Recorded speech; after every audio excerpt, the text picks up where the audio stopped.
bienvenue dans le podcast Parole d'Histoire consacré à l'actualité des livres, des débats et de la recherche en histoire. Aujourd'hui, on vous propose un épisode un peu différent dans la forme et dans le fond, en partenariat avec la Société d'Histoire de la Révolution de 1848, qui fait un énorme travail pour la compréhension et la connaissance du 19e siècle. On diffuse une série de conférences-débats qui se tiennent à Paris à la mairie du 18e, qui s'appelle les Mercredis des Révolutions. Un cycle de conférences et d'émissions qui fait dialoguer des spécialistes du 19e siècle avec des chercheurs, des chercheuses en sciences sociales, de questions plus contemporaines, pour voir, étudier les résonances de ce passé aujourd'hui. C'est Emmanuel Furex, qu'on a reçu au micro, qui a organisé ces conférences et qui présente la séance d'aujourd'hui, laquelle fait dialoguer Quentin de Luermoz, spécialiste de la Commune, et Maurizio Gribaudi, qui a beaucoup travaillé également sur les révolutions du 19e siècle et qui est aussi très investi dans le mouvement aujourd'hui des Gilets jaunes, pour une discussion autour de la démocratie directe. Une discussion très riche, malheureusement, et on s'en excuse, elle n'a pas été très bien enregistrée, on a eu un petit problème de qualité de son, notamment pour les interventions de Maurizio Gribaudi. C'était une première, promis, on essaiera de faire mieux la prochaine fois pour le réglage du micro. On aura la semaine prochaine une discussion plus habituelle autour d'un livre, on parlera de la fin de l'Empire romain. Vous retrouvez le podcast sur Twitter, sur son groupe Facebook Parole d'Histoire, sur YouTube également. N'hésitez pas à nous faire part de vos remarques et de vos questions. Merci et bonne écoute. Donc des historiens dialogueront à chaque séance avec des anthropologues, des romanciers, des dramaturges, des dessinateurs, sur les diverses manières de dire et de transmettre l'histoire. Aujourd'hui donc, nous avons voulu commencer ce cycle à l'approche du premier anniversaire du mouvement des Gilets jaunes. Nous avons voulu commencer ce cycle sur le thème de la démocratie directe. Donc l'intérêt autour de cette question tient bien sûr à une crise profonde, une crise durable, une crise mondiale de la démocratie représentative. Ce modèle de démocratie représentative, il repose encore, même s'il est moribond, sur l'élection de représentants, l'élection régulière de représentants, donc sur une sorte de délégation, voire d'abandon de souveraineté, et puis le silence dans l'intervalle entre deux élections. Et au fond, ce système de démocratie représentative reposait sur une sorte de partage entre ceux qui peuvent s'occuper du commun et ceux qui ne peuvent pas, par incapacité supposée ou par manque de temps. Les symptômes de cette crise de la représentation sont suffisamment évidents pour qu'on ne s'y attarde pas, mais quand même, la très très forte abstention des classes populaires, la professionnalisation de la politique, l'abîme, notamment sociologique, entre les représentants et les représentés, et puis aussi, bien sûr, la crise des partis et des institutions en général. Donc face à cette crise, eh bien, l'aspiration à une démocratie directe, en tout cas plus directe, se fait sentir. Cette notion de démocratie directe est presque impossible à définir, et c'est tout l'intérêt justement de cette séance et de pouvoir débattre sur les limites, les formes, les manifestations possibles de cette démocratie directe. Quelques mots simplement pour introduire cette notion, c'est bien sûr l'exercice direct de la souveraineté, l'autogouvernement, le plus souvent à une échelle locale, on en reparlera. C'est aussi et surtout donc la méfiance drastique envers la représentation ou la délégation. Et la meilleure définition, à mon sens, qu'on puisse donner de la démocratie directe, ce sont les zapatistes du Chiapas au Mexique qui la donnent. Le peuple décide, le gouvernement obéit.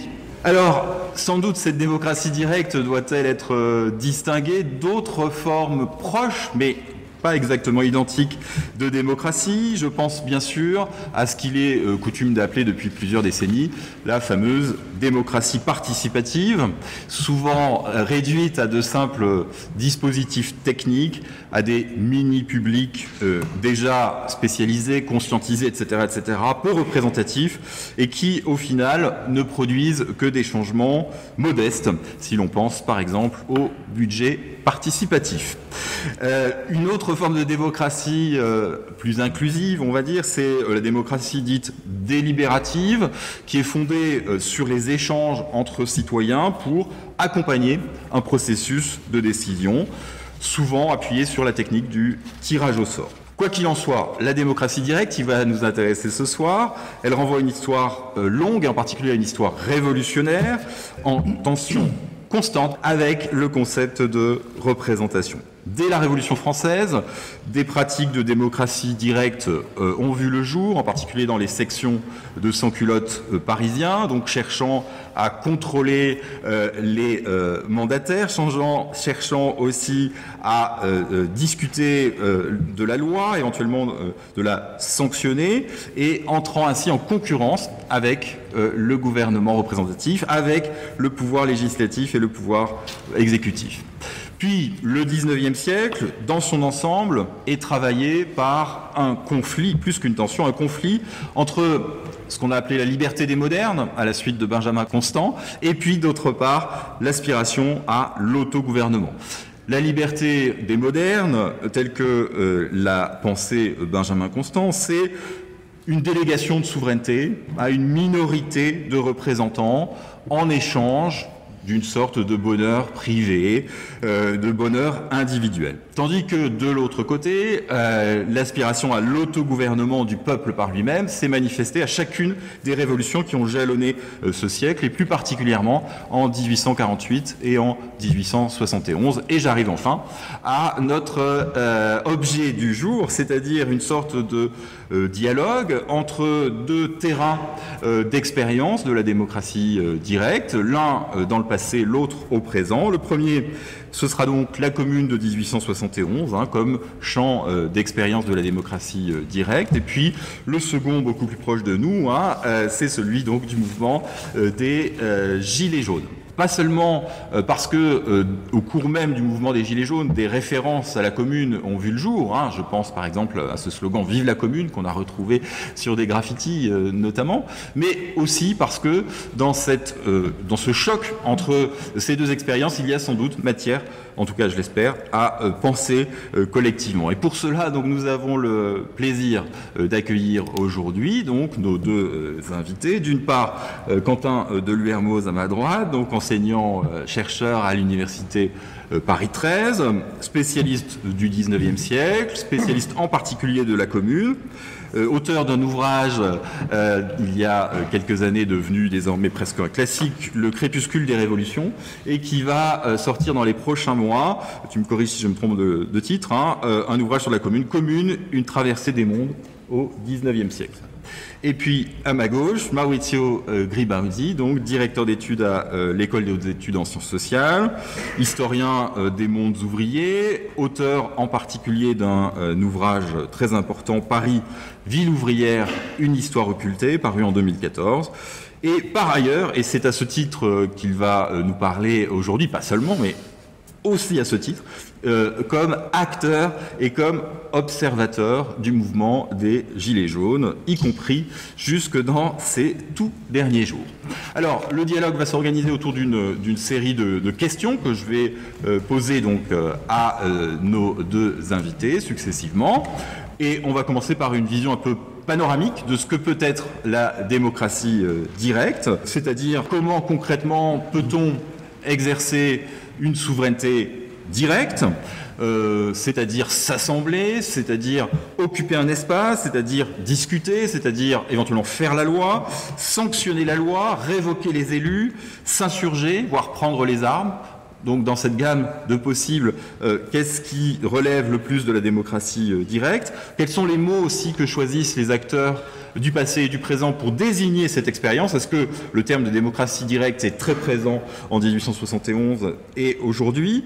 Ils nous répondront là-dessus et puis ils nous aideront à réfléchir, je l'espère, à la généalogie de ces pratiques, c'est-à-dire à quelles expériences antérieures, souvent ensevelies, oubliées, puis ressurgies, donc à quelles expériences empruntent ces moments donc révolutionnaires d'une part, et puis le moment des Gilets jaunes d'autre part. Donc, Maurizio Gribaudi.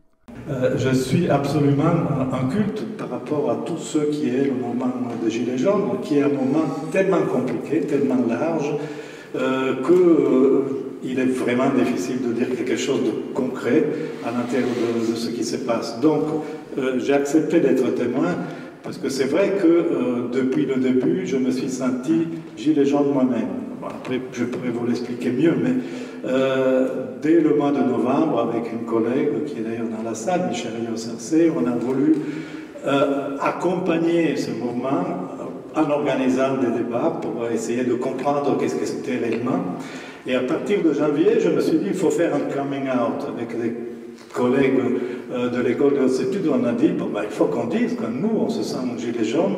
Et on a écrit une tribune en disant, nous sommes tous des gilets jaunes, parce qu'on voulait dire que quelque part, à tous les niveaux des couches sociales, nous devons être totalement concernés par une lutte qui a commencé au bas, mais qui doit peut-être être globale contre un type de gouvernement, contre un type de politique qui est en train de, au fait, nous écraser tous jusqu'au dernier décile, y compris peut-être les 5% des revenus plus hauts.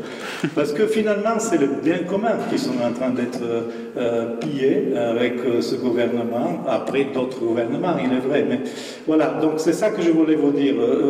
On m'a invité comme gilet jaune, mais je suis un demi-gilet jaune, mais je suis un prof universitaire qui est vraiment concerné par la nécessité d'élargir finalement la base de cette révolte populaire à l'ensemble de la société. Voilà, peut-être je peux parler seulement de ce point de vue-là.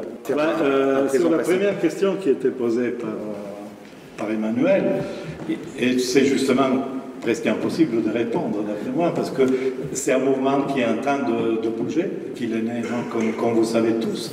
Et peut-être la seule chose que je voudrais dire maintenant pour démarrer le débat, c'est qu'il me semble qu'on est là face à une révolution, comme toutes les révolutions, qui a éclaté totalement par hasard, presque par hasard, parce que, comme dans les dynamiques des systèmes complexes, il y avait des petites choses qui se sont passées. Vous le savez bien, qu'est-ce qu'il y a eu au départ, en fait, une sorte de plainte de base éparpillée dans l'espace social sur la taxe de l'essence.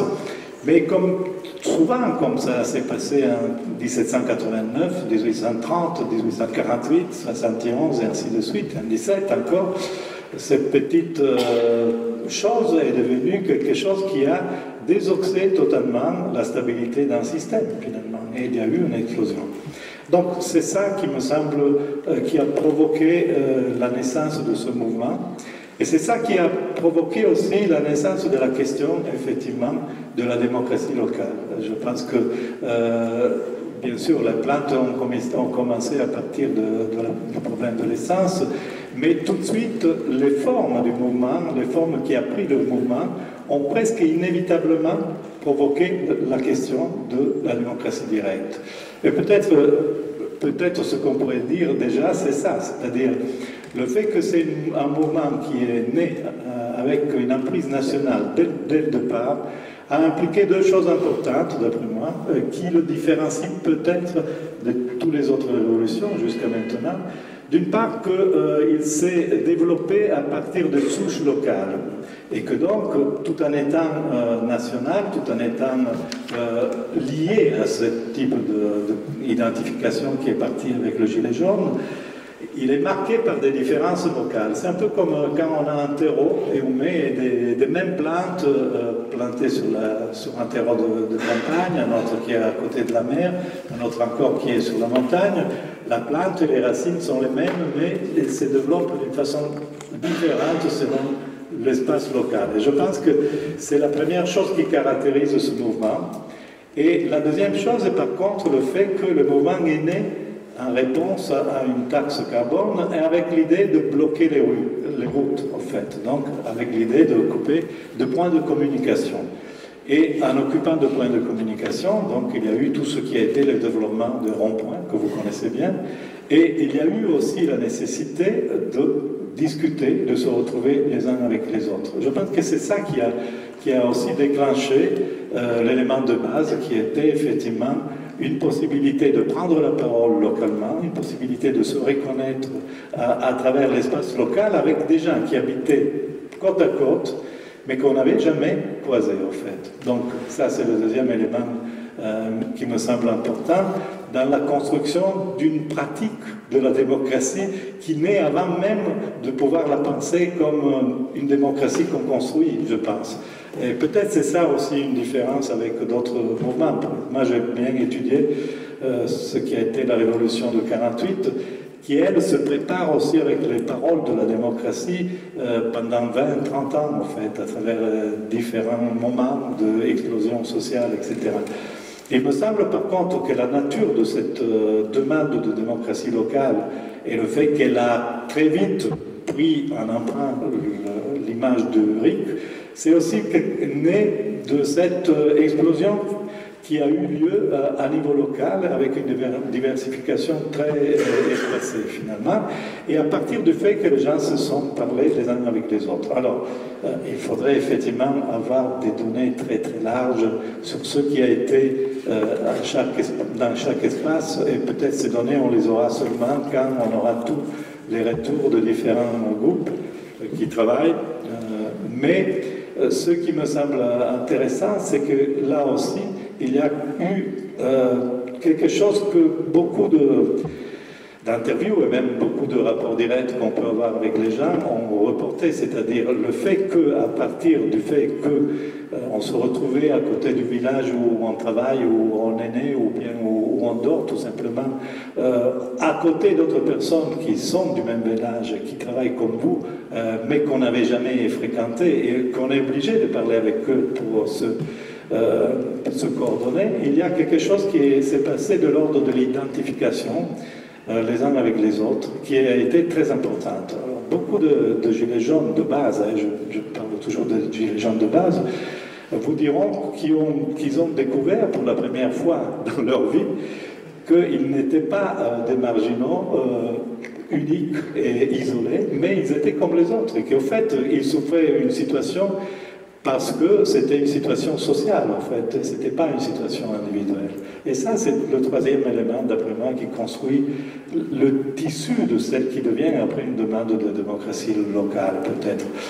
Je dirais qu'il y a eu une explosion qui a été une explosion de liberté, une explosion d'imaginaire qui a pu se développer à partir de ces expériences, et peut-être...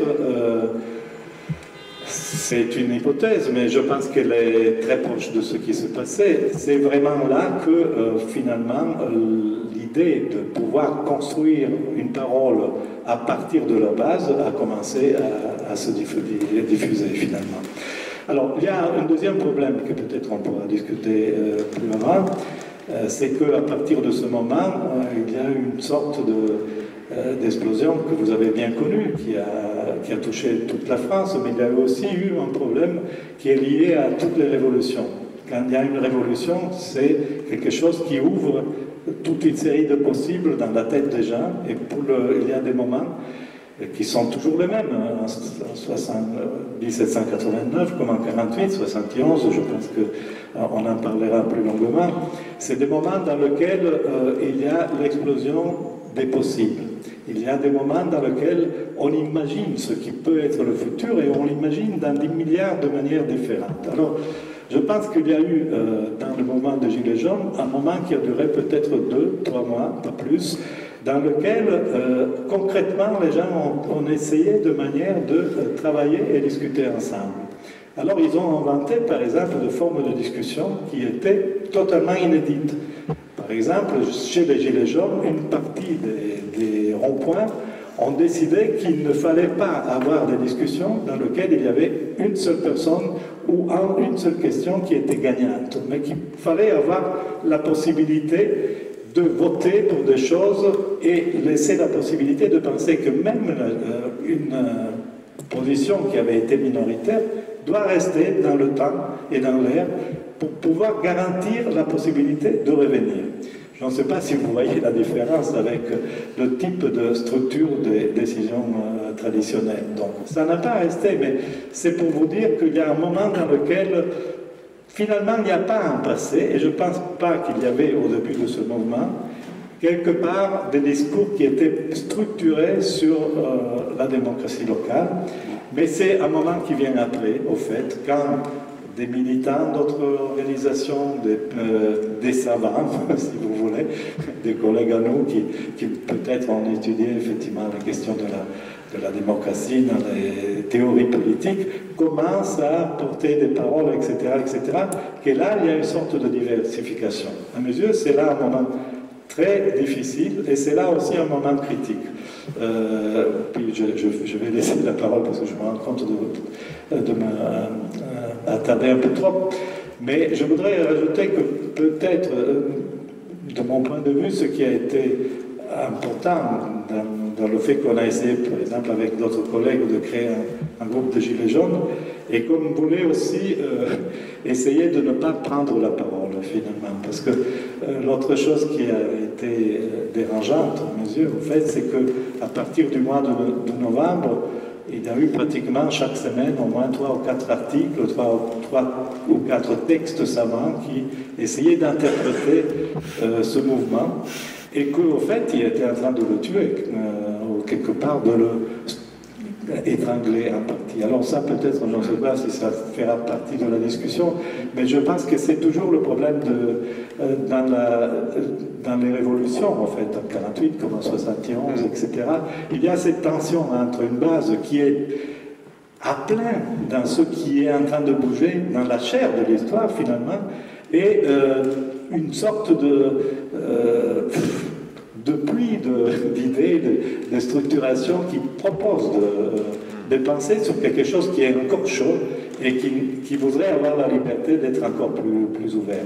Je pense qu'on est encore là un peu avec le mouvement des Gilets jaunes, et je pense qu'il est très difficile maintenant de dire qu'est-ce qu'il y a en fait. Peut-être on reviendra plus tard, mais c'est une espèce de nébuleuse avec des points très différents qui vont de certains groupes qui s'organisent autour de quelque chose qui rappelle effectivement en fait le concept de démocratie essayé dans la première révolution, en fait, essayé avec les assemblées révolutionnaires en 1792 et 93, mais qui rappelle aussi avec d'autres éléments, quelque chose qui a été pensé en 48 et puis en 71, mais on a aussi en même temps quelque chose qui est totalement différent, qui part d'autres types d'expériences, et donc il y a une nébuleuse totalement ouverte qui n'a pas été encore consolidée et qui pose problème parce que,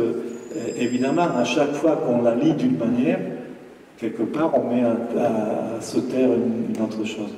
Bien sûr, ce point, un point essentiel, je viendrai peut-être après, ou je m'arrête, je ne sais pas. On peut peut-être faire un saut dans le temps et revenir à la commune de 1871. Oui.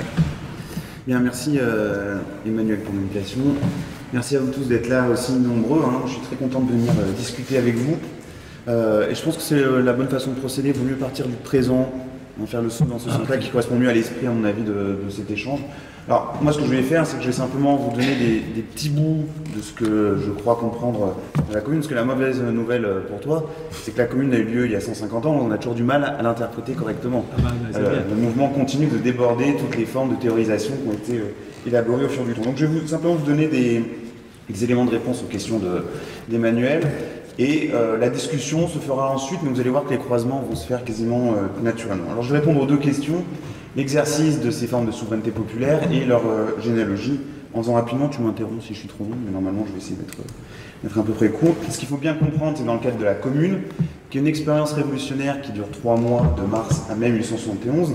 D'accord, les insurgés parisiens n'ont pas vraiment eu le temps d'élaborer une réflexion spécifique sur leur propre situation. En réalité, l'événement va précipiter toute une série de savoir-faire, de conceptions, et il va en créer d'autres. Ce qui fait que lorsqu'on observe la commune sous l'angle de quelles sont les formes de la démocratie, en fait, ce qu'on voit, c'est une multiplicité de manières d'exercer la souveraineté populaire. On va trouver des formes extrêmement classiques, le vote, il faut rappeler quand même que la commune a des élus, c'est la seule révolution qui élit ses propres révolutionnaires, aux élections du 26 mars, mais c'est un vote particulier puisqu'il est soumis à l'idée du mandat impératif. C'est-à-dire que si l'élu fait la moindre erreur, a priori, il est censé abandonner son poste, il n'est pas à la hauteur de son poste. Alors, ça prend des formes très concrètes. Dans les archives, vous pouvez trouver le cas d'un secrétaire général de mairie du 10e arrondissement qui s'appelle Frédéric Force. Et il y a une enquête de police chez lui, on trouve des bas de laine qu'il aurait volés dans la mairie. Il doit démissionner. Il dit ma faute me rendant mes fonctions pénibles, je dois quitter la commission des délégués. Bon, vous imaginez si on appliquait ce genre de choses aujourd'hui, évidemment, il y aurait pas mal de départs en démission.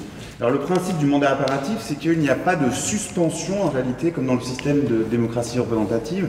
C'est-à-dire que le mandant est toujours soumis à l'approbation populaire. En principe, en pratique évidemment, les formes sont extrêmement variées. Ça va donner lieu en fait à une véritable rupture dans les frontières du politique. C'est ça le problème. C'est là où les questions des mots fragilisent un petit peu l'analyse, puisqu'on va observer une extension des lieux de vote. On va voter dans certains ateliers, mais pas tous. Dans certaines administrations, mais pas toutes. Dans toutes les compagnies de garde nationale, qui sont sans doute le lieu le plus important de l'époque. On a une multiplicité d'instances qui vont se dire citoyennes, les mairies d'arrondissement, les clubs, les comités de vigilance. Chacun estime avoir le droit à intervenir. Et au-delà, on a même une forme d'impérium citoyen, c'est-à-dire que tout citoyen a le droit d'exercer son pouvoir politique, par exemple en faisant arrêter à peu près n'importe qui au nom de la commune. Et enfin, il n'y a pas de limite à l'action du politique. C'est-à-dire que ce n'est pas uniquement dans l'ordre de ce que nous on entend par politique. Tout ce qui touche au domaine économique et social fait partie de la définition de la démocratie, mais même des choses aussi curieuses que la destruction des biens des grands dignitaires du Second Empire, le duc de Rivoli par exemple, dans sa maison détruite. Pour la garde nationale qui met ça en œuvre, c'est l'application d'un principe qui est très présent dans les clubs. Il faut élever la chaumière et abaisser le château. Donc même ce que les Versaillais vont percevoir comme des pillages de maisons, en fait, du point de vue communard, c'est l'application simplement de cette forme de république démocratique et sociale. Donc on a comme ça une multiplicité de formes d'action, et vous imaginez bien évidemment qu'il va y avoir des contradictions.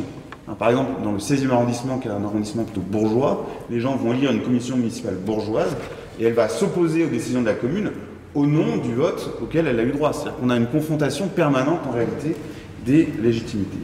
Ce qui fait que contrairement à ce qu'on dit sur la commune, on n'a pas une anomie, on a plutôt une polynomie, c'est-à-dire une pluralité de normes qui justifient l'exercice du politique. Alors sur la question des généalogies maintenant, évidemment ça ne vient pas de nulle part. Il y a plusieurs sources, il y a des sources intellectuelles, il y a une mémoire et puis il y a des pratiques concrètes. Les sources intellectuelles, c'est l'intense discussion, mais ça je vais peut-être passer vite, on pourrait y revenir après, autour des socialistes du 1er 19e siècle, Fourier, Proudhon, et puis il y a toute une réflexion dans les années 1840-1850 qui reste à creuser un peu plus avant, sur ce qu'on appelle la commune-canton. C'est-à-dire que l'idée qu'au fond, l'exercice du gouvernement direct, la bonne échelle, c'est le canton. Deuxième référence, il y en a évidemment plein d'autres, référence historique, la mémoire de 1848, dont on a déjà parlé, est extrêmement importante. Le projet de la commune, c'est bien l'application de cette république démocratique et sociale, c'est-à-dire on ne peut pas avoir de république si on ne modifie pas également les choses dans l'ordre économique. L'idée, c'est que l'association doit jouer ce relais. Et troisième chose, très importante aussi, ça va alimenter la discussion sur la question des Gilets jaunes, il y a des pratiques très concrètes antérieures qui vont jouer. On a tout d'abord les pratiques culturelles, un patriotisme parisien qu'on ne connaît pas encore très bien, et puis surtout ce qu'a bien montré d'ailleurs Maurizio pour les années 1840-1848, mais ça se poursuit un petit peu après, au sein des mondes ouvriers des années 1860, on ne cesse pas de parler de politique sur des questions qui ont l'air en apparence banales, mais qui vont rejaillir de façon extrêmement puissante en 1870. Ça, il y a un petit livre de Jacques Rouget qui est paru cette année sur Varlin, qui montre très bien ce moment, ce qu'il appelle le mouvement ouvrier des années 1860, qu'on connaît encore très mal, mais qui sont une série de discussions autour de problèmes très concrets de la vie quotidienne ou de la question du travail. Donc vous voyez, ça ne vient pas de nulle part, et la commune, en un sens, elle va précipiter tout ça, mais ce qu'elle va faire, c'est qu'elle va produire quelque chose de plus, c'est-à-dire le fait que tout ça se réalise, et elle va l'identifier en lui donnant un nom, commune, donc c'est à la fois lié à ça et déjà autre chose au moment où ça se réalise. Alors tu posais la question de comment on appelle ça.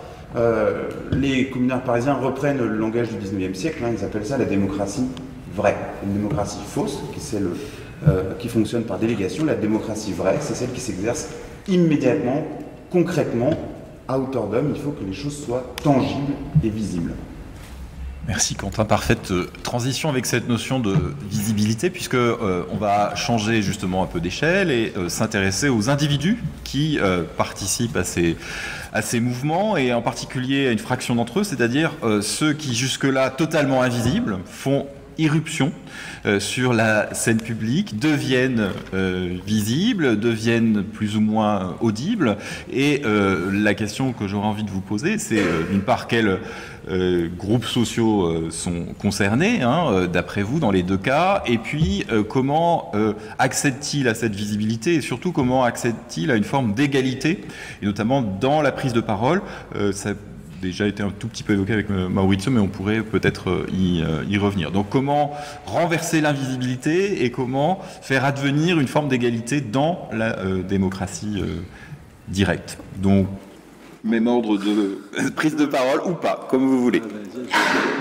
Je vais continuer à être dans l'embarras pour donner des réponses à ce niveau-là, c'est-à-dire, d'une part, je pense que ce mouvement est un mouvement qui est en partie sur les places, dans les rues maintenant, mais en partie qui est de plus en plus petite, en fait, parce que il y a depuis 6 ou 7 mois, donc, une attaque du gouvernement, de la police, farouche, en fait. Donc, ils ont été meurtris. Alors, quand on parle après avec les gens au niveau local, si on va parler dans un village où il y avait des ronds-points, on sait aussi qu'il y a eu beaucoup de gens qui ne vont plus dans l'espace public parce qu'ils ont peur, tout simplement.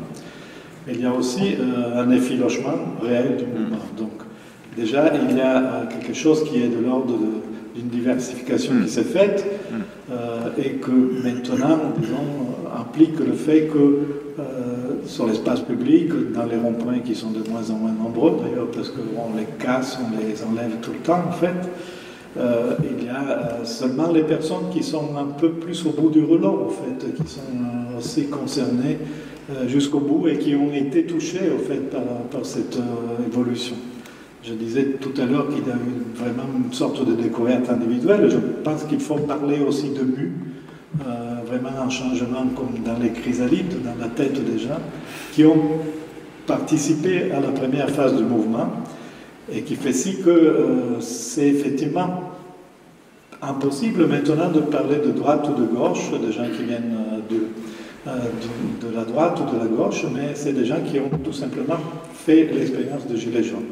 Donc ces gens-là, si on devait se poser la question sur leur provenance, c'est souvent des gens qui sont presque dans la marginalité, souvent, parce que le premier résultat d'une démocratie locale appliquée dans les premiers mois a été, par exemple, que les ronds-points, les assemblées locales sont devenues aussi des sortes d'agences d'emploi, d'aide au secours, et que donc il y a beaucoup de cas dans lesquels, par exemple, le marginal du coin a pu vivre pendant 2 ou 3 mois dans la cabane et on lui donnait à manger.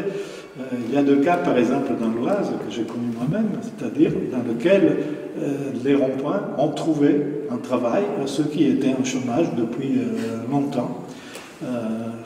Dans un cas tragique, d'ailleurs, qu'il faut peut-être évoquer, il y avait une personne qui était en chômage depuis longtemps, qui avait trouvé un travail comme conducteur d'une petite camionnette pour ramener des choses. Il a été pris dans une manif et le tribunal l'a condamné à ne pas avoir le permis de conduire pendant 1 an. Donc c'est tout vous dire. Voilà, donc le premier élément c'est ça, effectivement. Si on doit parler de la composition sociale des Gilets jaunes, c'est qu'il y a effectivement beaucoup de gens qui sont effectivement liés à cet espace de la marginalité, et puis il y a effectivement la base qui était au départ, qui est une base très différente selon les endroits, mais disons qu'il fait partie de 2-3 premiers déciles de la distribution des revenus finalement. Donc il y a beaucoup d'ouvriers, il y a beaucoup de gens qui sont dans l'aide. Les dernières statistiques qui ont été faites par des sociologues et par des ethnologues montrent que il y a beaucoup d'ouvriers agricoles, ouvriers employés comme dans l'industrie des services, beaucoup de gens qui travaillent dans les services à niveau bas, et surtout pour les femmes, tous les métiers d'aide, donc à la personne, etc., etc., de l'infirmière jusqu'à l'aide ménagère. Mais ça ne veut rien dire, parce qu'en même temps, Par exemple, nous avons lancé une tribune il y a 3 ou 4 mois, après le 1er mai, qui s'appelait « Nous accusons », justement pour accuser les dynamiques de violence de la police qui étaient en cours. Nous avons eu 30 000 réponses, signatures, et dans cette tribune, nous demandions aussi de laisser un petit mot sur qui était la personne qui signait, la profession peut-être, mais il y a beaucoup de gens qui nous ont écrit en essayant de dire qui ils étaient, au fait, et pourquoi ils signaient. Et alors là, c'est intéressant parce que si je prends cette tribune, au fait, j'ai une distribution sociale beaucoup plus large et qui va effectivement de l'individu en RSA jusqu'à physicienne, à l'avocat, etc., etc. Donc, dire qu'est-ce que c'est vraiment le mouvement, c'est très difficile, je pense. Ça dépend encore une fois du contexte. Alors la chose intéressante, c'est que, par exemple, sur ces 30 000 signatures, qui couvrent totalement l'espace français, je n'ai pas pensé à vous donner des données, mais ça, c'est l'ensemble de la distribution de 30 000 signatures. Je peux vous le faire passer si vous voulez. C'est assez intéressant parce que tous ceux qui ont réagi à cette tribune toute simple, qui était publiée sur 2 ou 3 journaux, Mediapart, et puis passé aussi avec notre information, sont distribués sur l'ensemble de la France, mais aussi sont distribués dans l'ensemble des activités professionnelles, si vous voulez, avec effectivement ce noyau dur de base, qui est celui qui a toujours été observé, critiqué même par plusieurs personnes, qui est effectivement cette couche, disons, qui était la plus pénalisée au départ, en fait. Merci. Alors, Quentin, pour la commune. Oui, merci. Là, on va retrouver des choses qui se rapprochent un petit peu. La question de qui est citoyen ou citoyenne, la réponse est assez simple. Tous les gens qui feraient partie du peuple parisien. La commune oppose ceux qui font partie du peuple à ceux qui ne font pas du peuple, pas partie du peuple. C'est-à-dire qu'en gros, virtuellement, si vous n'êtes ni banquier, ni rentier, ni aristocrate, ni policier, ni juge, ni gendarme, vous êtes citoyen de la commune. Concrètement, évidemment, c'est plus compliqué. Donc, plutôt que de passer trop de temps à discuter la question des différentes stratifications sociales, le mieux c'est de prendre des points limites. La question des femmes, évidemment, est absolument majeure. Les normes de genre restent solides sous la commune. Les femmes n'ont pas le droit de vote. Alors, elles le demandent moins qu'en 48. Mais lorsque on va leur proposer des tâches administratives, elles vont être cantonnées à des tâches féminines dans le langage du 19e siècle, c'est-à-dire qu'on va les trouver cantinières, ambulancières, institutrices, qui fera dire à la femme de lettres André Léo que la commune est une révolution sans la femme. Vous voyez, c'est ces espèces de bords qui sont intéressants, d'autant plus que si il y a ces normes de genre qui restent solides, certaines femmes vont évidemment les briser et s'engouffrer dans la brèche. Dans le temps révolutionnaire, on va avoir des mises en cause de cette norme extrêmement puissante. Louise Michel est connue pour avoir porté des armes et des uniformes, une idée sur laquelle les hommes tueraient et les femmes ne tuent pas sous la commune n'est pas extrêmement convaincante. De la même manière, pour le domaine de l'organisation du travail, en fait, les femmes les plus militantes ne vont pas tellement insister sur le droit de vote, mais sur ce qui leur semble être l'enjeu réel de la commune, c'est l'organisation du travail. C'est tout le sens de l'union. Alors je vais retrouver exactement l'Union des femmes pour la défense de Paris et des soins blessés. Pourquoi je dis ça? Parce qu'il y a toute une façon d'agir dans la commune. On dit qu'on intervient au nom des soins blessés, tâche féminine, et en fait on intervient aussi pour la défense de Paris, qui est une tâche plus communale. Il y a un jeu comme ça, avec les normes dans lesquelles vous êtes censé vous cantonner et que vous allez subvertir évidemment concrètement. Cette union, elle va quand même mener une première mise en œuvre d'organisation très concrète du travail féminin, qui est une des réalisations importantes de la commune. Même chose si on pose la question de l'âge. Au fond, à partir de quel âge est-ce qu'on peut être citoyen sous la commune? Bonne question. Quand on regarde un petit peu, on voit que certains jeunes gens de 16 ans vont pouvoir être enrôlés dans la garde nationale. Mais c'est un peu ce que disait Maurizio, c'est pas des gens qui avancent individuellement. Souvent on arrive en groupe, donc on vient avec son père, avec son groupe ouvrier, donc c'est des formes de solidarité, soit de travail, soit de voisinage, qui viennent ensemble. On ne va pas demander à celui au milieu s'il a 16 ans ou pas. hein, la définition même du citoyen comme acteur individuel, au fond, est remise en cause dans la commune. Alors du coup, on a bien une dilution du politique dans la vie sociale. Concrètement, c'est vrai que la commune se distingue des précédentes parce qu'elle est un peu plus ouvrière, c'est plus une révolution de travailleurs, mais ce qui va faire le citoyen dans un tel événement, c'est celui qui va se manifester comme tel. Hein, c'est un peu ça le plus important, entre les indifférents, ceux qui sont là par hasard, ceux qui suivent, ceux qui sont transformés par l'événement, ceux qui sont militants. C'est toujours difficile évidemment de faire le tri, ce qui est important c'est de voir cette dynamique. Alors comment s'exerce l'égalité, puisque c'est le deuxième sens de ta question, tu as vu je suis bien sage, hein, j'aime bien la question. Deux choses quand même, il y a une application concrète comme on a un gouvernement municipal. Alors l'égalité, elle est même à comprendre au sens salarial. Hein. Ce que font les communards lorsqu'ils s'emparent des administrations ou des ateliers, c'est qu'on augmente les salaires les plus faibles et on abaisse les salaires les plus élevés. Hein. On a des salaires qu'on va appeler décents. Et ça, c'est effectivement mis en pratique assez concrètement. Les clubs sont évidemment un lieu d'égalisation de la parole, hein, parce que c'est plus une parole divine qui vient de Dieu et qui se diffuse vers le public, mais au contraire, la mise en place d'une parole horizontale de formation politique. Ce qui est intéressant aussi, c'est qu'il y a toute une espèce de... Alors c'est pas vraiment une réflexion, c'est un peu ce que tu disais aussi, c'est dans l'événement, on se pose de nouvelles questions sur la question des rapports hiérarchiques. On parle beaucoup de ça au fond. Qui a le droit d'exercer une hiérarchie sur l'autre? Et dans les hiérarchies, moi j'étais tombé sur un extrait que j'ai trouvé extrêmement intéressant. C'est un des bataillons du 13e arrondissement qui dit, hein, je cite, « Pour affermir l'ordre et la discipline, nous acceptons de nous soumettre à l'obéissance passive, mais seulement à la condition que les chefs soient élus à la majorité des suffrages. » L'obéissance passive, je trouve ça excellent, on choisit de se soumettre à l'obéissance passive, ça montre bien la conception que l'on a de l'activité citoyenne qui doit être fondamentalement active et fondée sur la recherche d'une autonomie individuelle et collective. Donc là encore, c'est ce que je disais tout à l'heure, ça prend plein de petites formes, il n'y a rien de très clair, rien de très massif, rien de très univoque, mais tous ces éléments-là sont là et ça fait une définition de la citoyenneté, évidemment, extrêmement riche et intéressante pour notre discussion à venir. Merci beaucoup. Je vois que le temps court et qu'il faut absolument laisser un espace important à la discussion. Donc je vais fusionner deux questions que j'avais au départ prévues distinctes. Il s'agit de réfléchir davantage à la question des espaces, même si Maurizio a déjà évoqué ça tout à l'heure, et du lien au social aussi. C'est-à-dire comment ces expériences de démocratie directe s'ancrent dans des espaces locaux. Quels espaces ?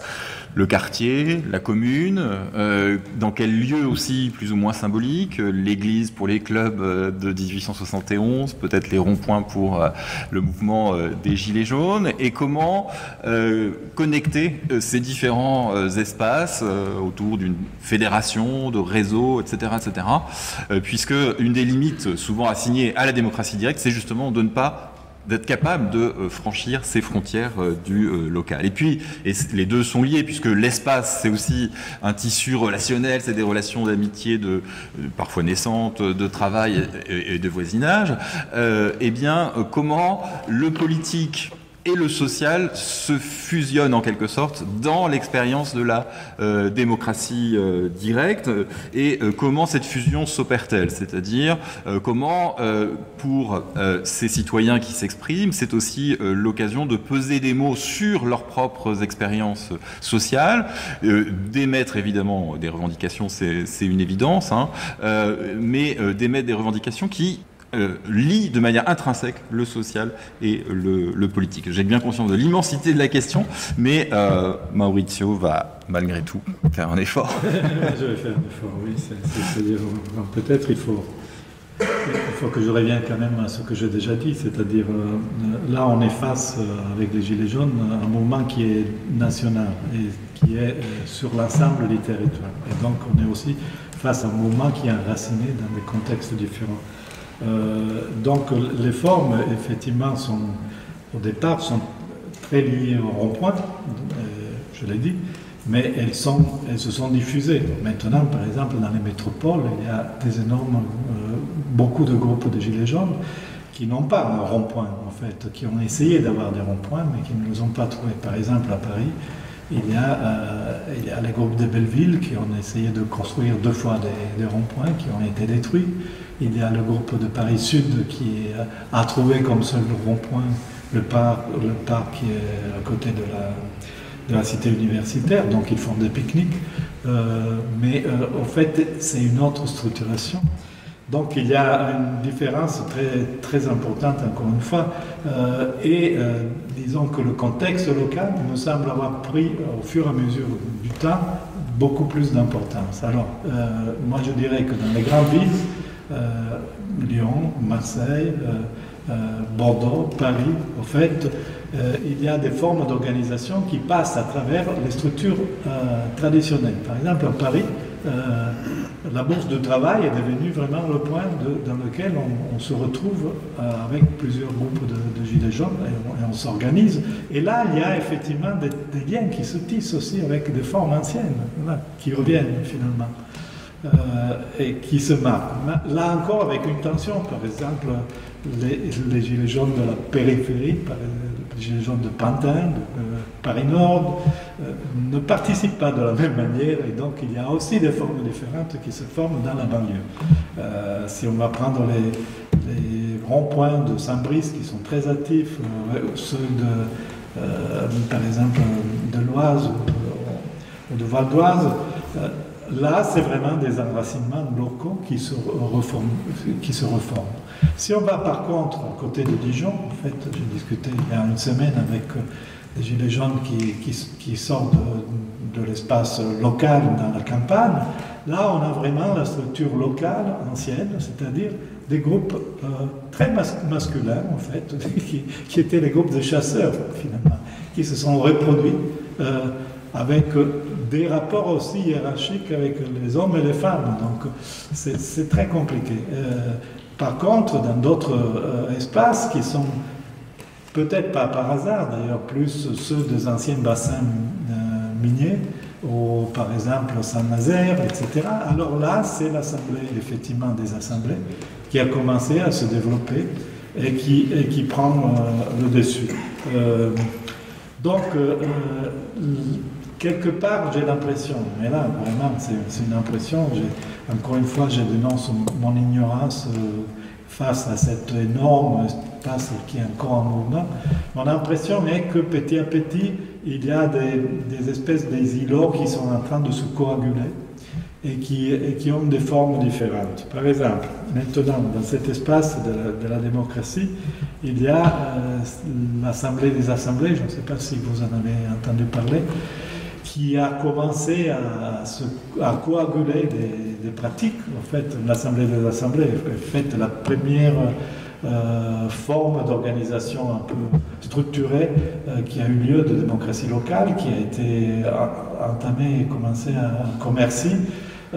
Grâce aussi d'ailleurs au rapport entre un petit groupe d'anarchistes jeunes qui avaient des liens avec les gilets jaunes locaux qui ont commencé à discuter sur des formes d'assemblée. Et au fait, c'est une image qui revient directement de la racine des premières démocraties, de la première révolution, finalement. L'Assemblée des assemblées s'est formée tout de suite avec une pensée politique qui pensait la nécessité d'avoir un rapport direct, de contrôler directement la décision, la prise de position sur les choix locaux, mais pas uniquement, mais aussi sur la possibilité de révoquer les mandats et contrôler au fur et à mesure de la montée. Donc il y a eu une première assemblée des assemblées qui a essayé de coordonner toutes les assemblées locales de démocratie directe française. Il y en a eu plusieurs. Il y a eu d'abord Commercy, puis Saint-Nazaire, puis cet été il y a eu Mont-sur-le-Mine, et le week-end dernier il y a eu l'Assemblée des assemblées de Montpellier. Dans ces formes, finalement, il y a une image de la démocratie, une gestion de la parole qui est spécifique, qui est celle-là, effectivement, mais qui sont totalement différentes de ce qui se passe, par exemple, tout à fait à côté dans les campagnes. Et c'est dans les campagnes, par exemple, c'est une forme de démocratie qui se pense uniquement liée à la gestion extrêmement locale, qui ne pense pas de devoir s'organiser sur un espace national, et surtout qui est plutôt lié à l'idée du RIC, c'est-à-dire le référendum d'initiative citoyenne, qui a, lui, une base de discussion, effectivement aussi une assise physique qui est liée effectivement à toute une autre histoire et qui est plutôt gérée par des gens comme choix et qui sont liés à un autre type de débat, qui est très proche d'ailleurs des prises de position comme celle d'Asselineau. Donc c'est là qu'il y a une différenciation totale. Alors, sur la gestion de l'espace physique, je pense que là, il y a des différences qui sont énormes, qui se passent aussi à ce niveau-là. C'est-à-dire, d'une part, tout ce qui est lié à l'Assemblée des Assemblées essaie de se constituer à travers même l'idée de construire en dur, au fait, de nouvelles bourses de travail, mais qui deviennent effectivement des maisons du peuple. Et par contre, les autres essayent de reconstituer des ronds-points, d'avoir des points dispersés sur le territoire et d'avoir une structure plus à réseau. Oui, je dirais que... Voilà, mon impression est que si on pouvait regarder le territoire français d'en-haut, on aurait donc un peu une image aérienne de quelque chose qui se coagule, qui est en train de se coaguler de manière différente, mais avec beaucoup de soubassements et des différences de ce type. Peut-être, je ne sais pas si tu as déjà avancé la question des femmes, mais... J'ai évoqué tout à l'heure, oui. Pardon ? Oui, oui.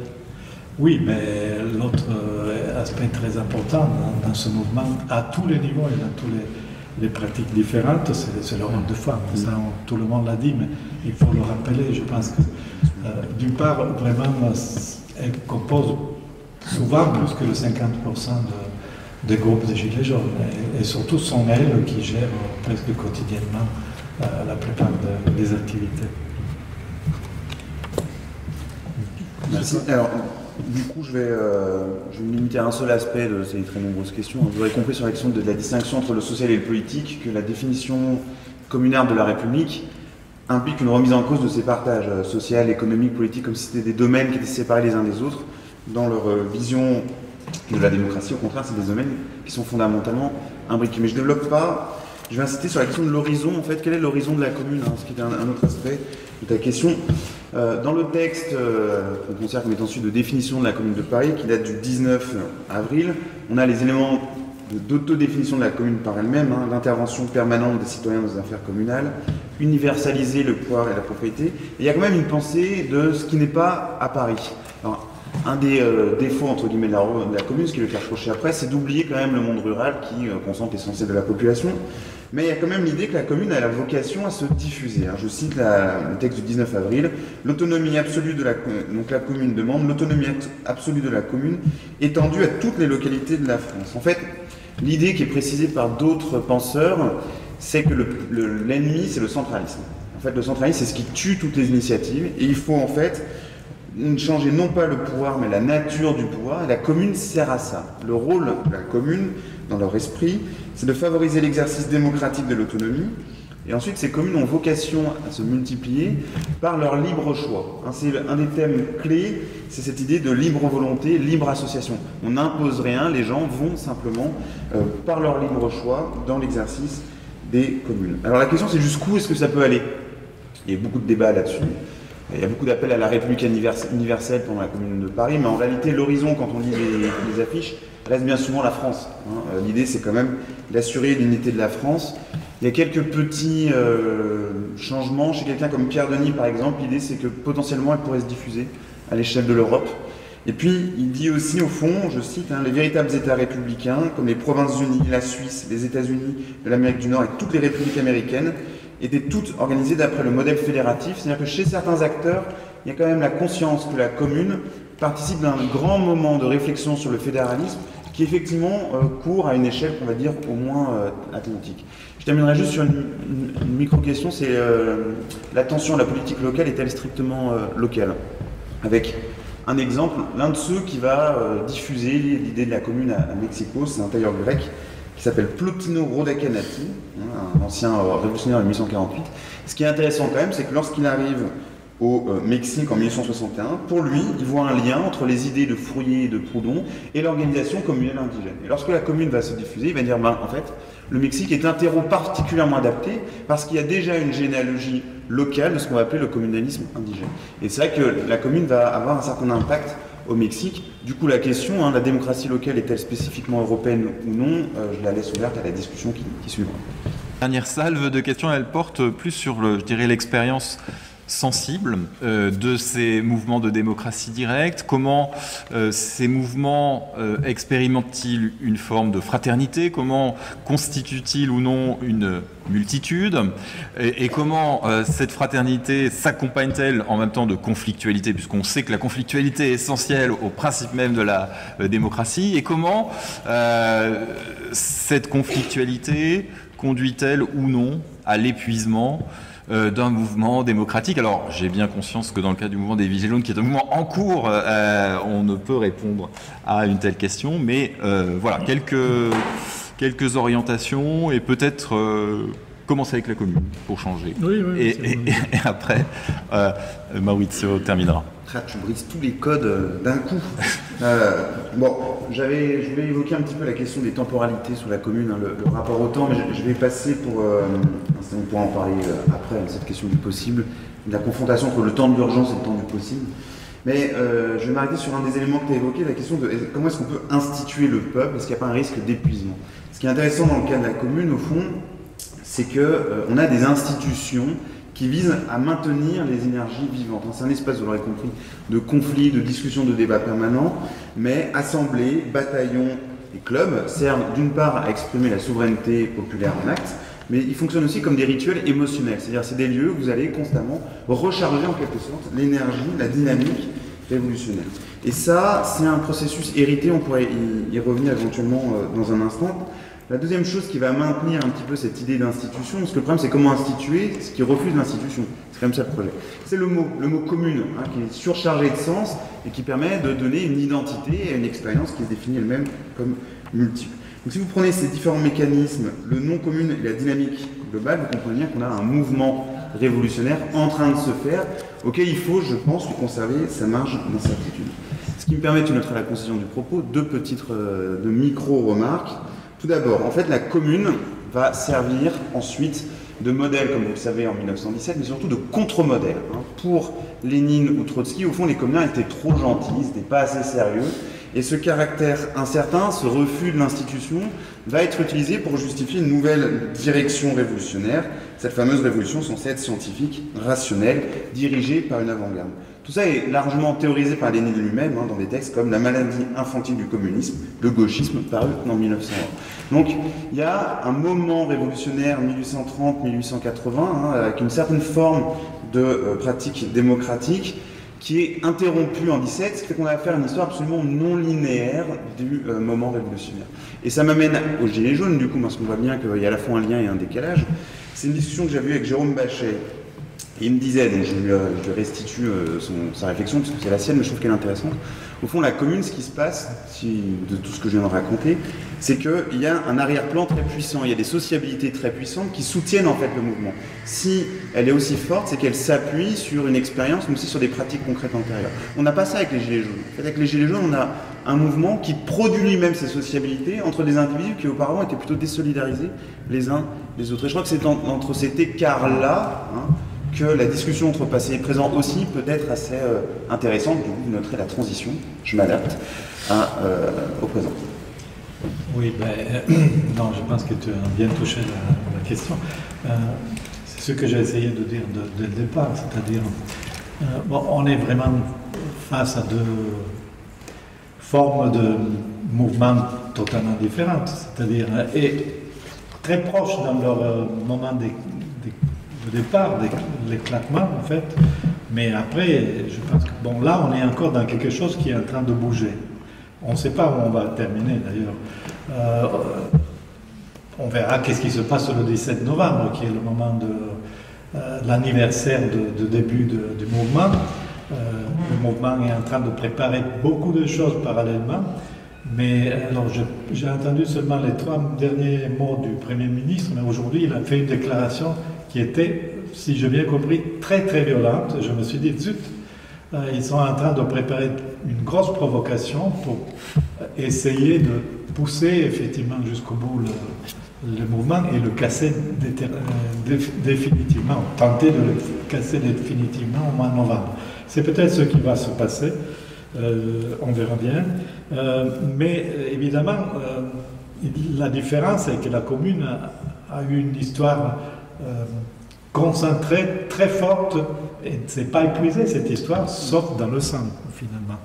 Et ça aurait été intéressant de voir quelle serait devenue la commune, avec tous les débats internes. La même chose, c'est pour 48.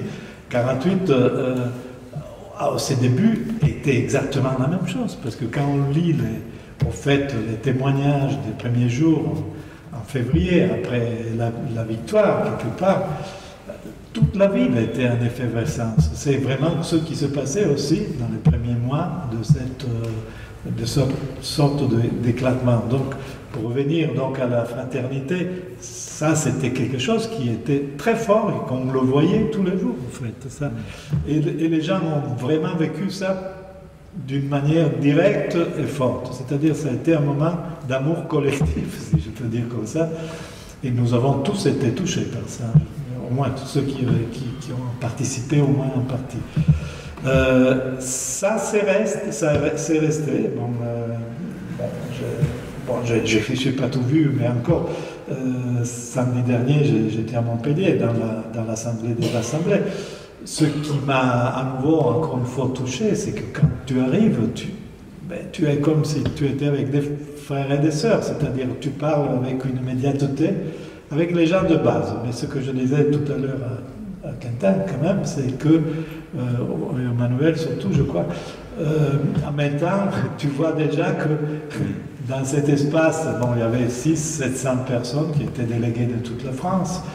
Moi, ce que j'ai trouvé immédiatement, c'était la possibilité de parler avec les gens de base. Mais après, parce que les assemblées, ça marche, il y a donc ce qu'on appelle les marguerites, c'est des petits groupes dans lesquels on discute, on fait des propositions, il y a après un représentant qui passe dans un autre niveau, et finalement on monte d'échelle. Mais quand on fait de restitution plus large, il y a les petits chefs qui ressortent, aussi les petits. On sent l'impact de certains regards qui sont les regards d'un militant d'un certain type plutôt que d'autres. Donc il y a ça, la fraternité est là, mais il y a aussi ces tensions, et je parle d'un milieu et d'un espace qui est spécifique, celui des ADA, et qui n'est pas les autres.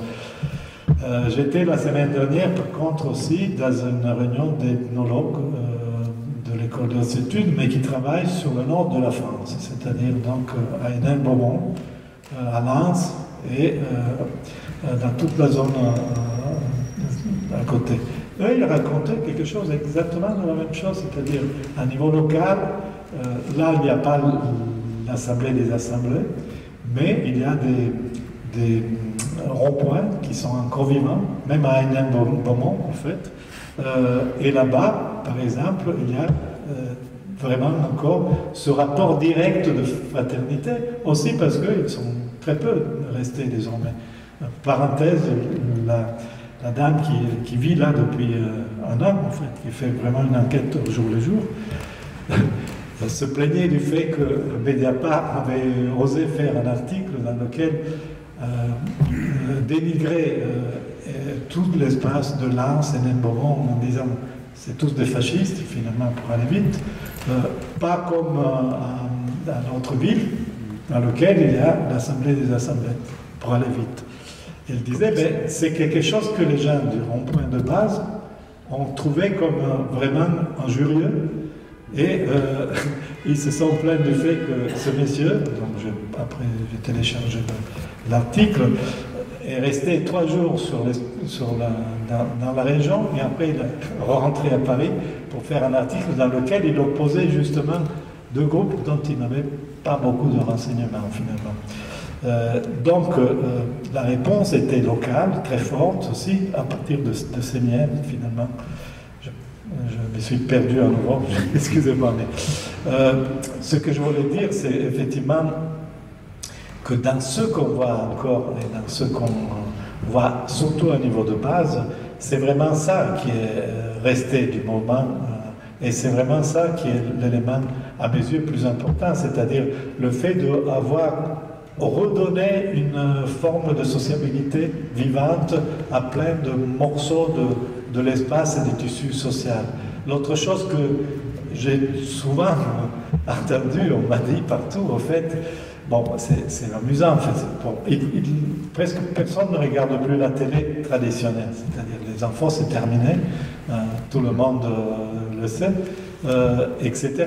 Et puis, beaucoup de gens me disent, bon, on ne regarde plus la télé et donc on se parle finalement. Donc, et ça, c'est l'autre chose, c'est-à-dire la mise en question de tout ce qui est effectivement les infos officielles, médiatiques, etc., n'a pas seulement donné lieu aux fake news, comme on dit souvent, mais a donné lieu aussi à une reprise de la parole et de la discussion entre voisins, en fait. Ça me semble important. Les fake news existent certainement. Effectivement, il y a des images qui passent et qui se répandent, mais elles sont minoritaires. Enfin, moi, je pense.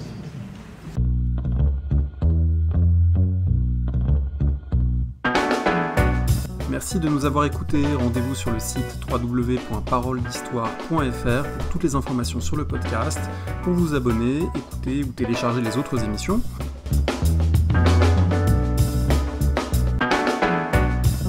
La discussion se poursuit aussi en ligne, notamment sur Twitter. Vous pouvez poser des questions @paroledist et à bientôt pour un prochain épisode.